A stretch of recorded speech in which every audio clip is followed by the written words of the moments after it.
Breaking news చూస్తున్నాం. ఆంధ్రప్రదేశ్ లో ఎన్నికలు దగ్గర పడుతున్న వేళ మరింత దూకుడుగా ముందుకెళ్తుంది అధికార వైసీపీ. పార్టీ అధిష్టానం దూకుడుగా వ్యవహరిస్తూ చేపట్టిన మార్పులు చేర్పులు ఏపీ రాజకీయాల్లో ఆసక్తిని రేకెత్తిస్తున్నాయి. ఇప్పటికే 3 జాబితాలు విడుదల కాగా పండగ తర్వాత మరో లిస్టును రిలీజ్ చేసేందుకు సిద్ధమవుతుంది. నేడు రేపు 4వ జాబితా విడుదల కానుంది. 4వ లిస్టులో ఇంకెన్ని మార్పులు ఉంటాయనే దానిపై సర్వత్రా ఉత్కంఠ నెలకొంది. ఎవరికి చోటు దక్కుతుందన్న చర్చ తీవ్రంగా సాగుతోంది.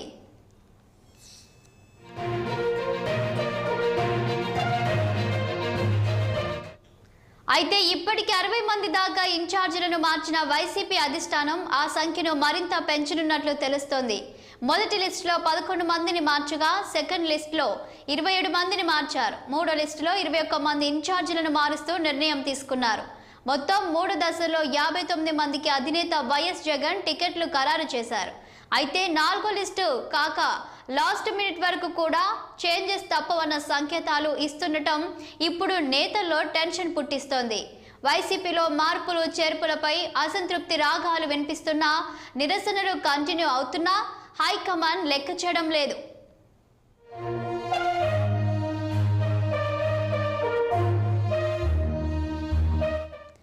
ఎన్నికల నాటికి అంతా సర్దుకుంటుందని, అప్పటి వరకు మరిన్ని మార్పులు ఉంటాయని స్పష్టం చేస్తుంది. ఆ పార్టీ సీనియర్ నేత వైవి సుబ్బారెడ్డి చేసిన వ్యాఖ్యలే దానికి నిదర్శనంగా చెప్పొచ్చు. తాను కూడా ఈసారి ఎంపీగా పోటీ చేయడం లేదని ప్రకటించారు వైవి. మరోవైపు పలు చోట్ల అసంతృప్తులు తమ నిరసనను తెలియజేస్తున్నారు. పెనుమలూరులో కనిపించిన ఫ్లెక్సీలు ఒక్కసారిగా కలకలం రేపాయి. కుట్రపూరితంగా ఓడిపోయే సీటును జోగి రమేష్కు ఇచ్చారంటూ ఫ్లెక్సీలపై కనిపించిన రాతలు చర్చనీయాంశంగా మారాయి. నాన్ లోకల్ అంటూ అసమ్మతి నేతలు పడమట సురేష్, తుమ్మల చంద్రశేఖర్ ఈ ఫ్లెక్సీలు పెట్టినట్టు తెలుస్తోంది. మరోవైపు పెనుమలూరు టికెట్ మహిళకు ఇవ్వాలని కంకిపాడులోని ఫ్లెక్సీలు వెళ్లడం విశేషం. ఇక ఇదే అంశంపై మరింత సమాచారం మా విజయవాడ ప్రతినిధి కోటేశ్వరరావు అందిస్తారు. కోటేశ్వరరావు చెప్పండి, ఇప్పటికే వైసీపీ 4వ జాబితా అయితే సిద్ధం చేసినట్టు తెలుస్తుంది. ఇక మీ వద్ద ఉన్న సమాచారం ఏంటి?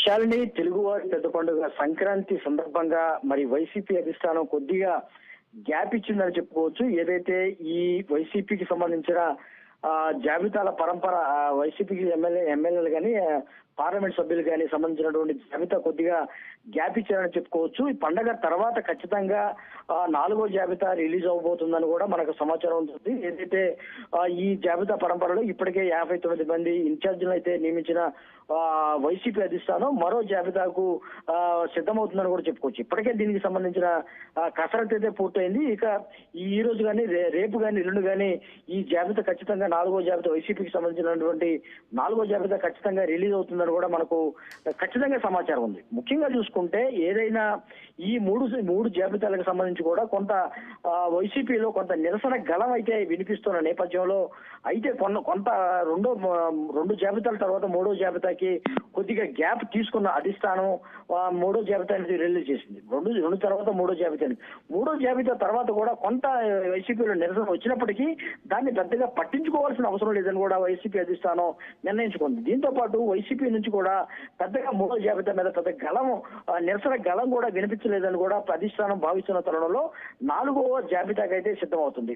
ఏదైతే సిట్టింగ్ ఎమ్మెల్యేలు అయితే ఒక దడ అయితే పుడుతుంది, తమ పేర్లు ఉంటాయా ఓడతాయా అనేది కూడా ఒక ఉత్కంఠ భరితమైనటువంటి వాతావరణం అయితే ఏపీ రాజకీయాల్లో సంచలనం మారుతుందని కూడా చెప్పుకోవచ్చు. ఏదైతే ఈ సంక్రాంతి తర్వాత మరో జాబితాకు సిద్ధమవుతున్న తరుణంలో వైసీపీ సిట్టింగ్ ఎమ్మెల్యేలు మాత్రం ఒక ఉత్కంఠ భరితమైన వాతావరణం జరుగుతుంది. అంతేకాకుండా కొంత భయోందరణ కూడా తెలుగుంది. తమ పేరు ఉంటుందా లేదా అని కూడా కొంత అయితే తాడేపల్లికి సంబంధించిన కొంతమంది నాయకులతో తమ భౌతవ్యాన్ని కూడా చర్చించుకున్న సంగతి కూడా మనం చూస్తున్నాం. అంతేకాకుండా ఏదైతే అధిష్టానం సంబంధించి కొంత నిరసన గళం వ్యక్తమైంది. అంటే దీంతో పాటు కొంతమంది వైసీపీకి సీట్లు రానటువంటి సిట్టింగ్ ఎమ్మెల్యేలు కానీ సిట్టింగ్ పార్లమెంట్ సభ్యులు కానీ కొంతమంది పక్క పార్టీలకు వెళ్లేందుకు కూడా వేదిక అయితే సిద్ధం చేసుకున్నారు. ముఖ్యంగా చూసుకుంటే పెరంబలూరుకు సంబంధించినటువంటి జోగి రమేష్ తీసుకొచ్చి మరి పెడమకు సంబంధించిన జోగి రమేష్ తీసుకొచ్చి పెరంబలూరులో ఇన్ఛార్జిగా నియమించడంతో కృష్ణా జిల్లాలో ఒక్కసారిగా రాజకీయాలు అయితే మారిపోయాయి. పెరంబలూరుకు సంబంధించినప్పుడు ఇప్పటికే సిట్టింగ్ ఎమ్మెల్యే ఉన్నటువంటి పార్థసారథి ఇప్పటికే తనకు సంబంధించిన భవిష్యత్ కార్యాచరణ అయితే ఖచ్చితంగా నిర్ణయించుకున్నాడు. తాను భవిష్యత్తులో మరి టీడీపీ తరఫున నేను పోటీ చేయబోతున్నాను, టీడీపీ తరఫున నాకు ఇప్పటికే మరి అధిష్టానం అయితే ఒక హామీ అయితే ఇచ్చింది. అయితే పెరంబలూరు నుంచి కాదు కానీ పెరంబలూరు తర్వాత నూజివీడు కానీ కైకలూరు కానీ తనకు కేటాయించే అవకాశం ఉందని కూడా కొంత సమాచారం అయితే ఆయన వద్ద ఉందని కూడా చెప్పుకోవచ్చు.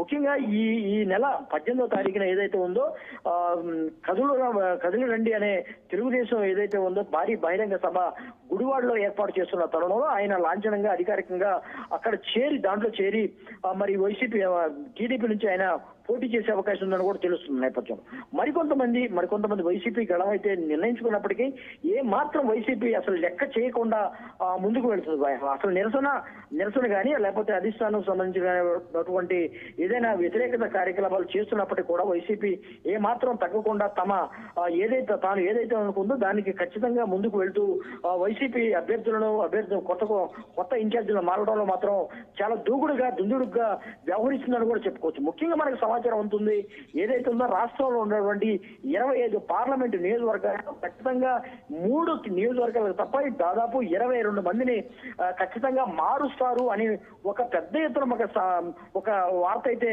మరి హల్చల్ చేస్తున్న నేపథ్యంలో ముఖ్యంగా కృష్ణా జిల్లా బందర్కు సంబంధించిన పార్లమెంట్ నియోజకవర్గానికి సంబంధించి మరి బాలశివరి ఎవరైతే ఉన్నారో ఆయన త్వరలోనే జనసేనకు సంబంధించి పార్టీ నుంచి పోటీ చేసే అవకాశం ఉందని కూడా తెలుస్తున్న నేపథ్యంలో ఇది అసలు రాష్ట్ర రాజకీయాలలో ఒక సంచలనం అయితే జరుగుతుంది.